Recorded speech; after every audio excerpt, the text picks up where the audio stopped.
రాష్ట్రంలో దేవాలయాల అభివృద్ధికి కూటమి ప్రభుత్వం కట్టుబడి ఉందని, గోదావరి తీరాన ఉన్న ఆలయాలను అభివృద్ధి చేసేందుకు ప్రత్యేక కార్యాచరణతో ముందుకు వెళ్తున్నామని రూరల్ శాసనసభ్యులు గోరంట్ల బుచ్చయ్య చౌదరి స్పష్టం చేశారు.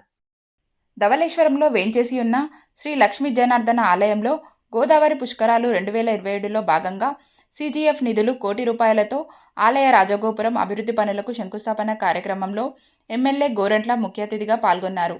ఆ సందర్భంగా ఎమ్మెల్యే గోరంట్ల మాట్లాడుతూ, ఎంతో ప్రాముఖ్యత కలిగిన శ్రీ లక్ష్మీ జనార్దన స్వామి వారి ఆలయ అభివృద్ధి ₹1,00,00,000 కేటాయించారన్నారు. రూరల్ నియోజకవర్గానికి చెందిన 15 దేవాలయాలకు ₹3.21 కోట్ల నిధులు మంజూరు అయ్యాయని, త్వరలోనే పనులు మొదలుపెడతామని, మరికొన్ని ఆలయాలకు అంచనాలు సిద్ధం చేస్తున్నామన్నారు. అలాగే గోదావరి ఘాట్లను అభివృద్ధి చేసేందుకు కృషి చేస్తున్నామన్నారు.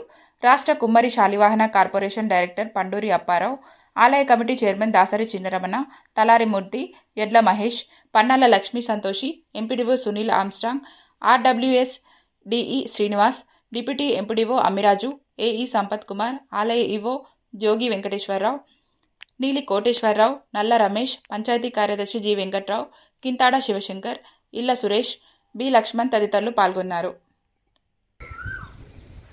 ఇప్పుడు మన ముత్తాతల నాడు కట్టిన దేవాలయం ఇది.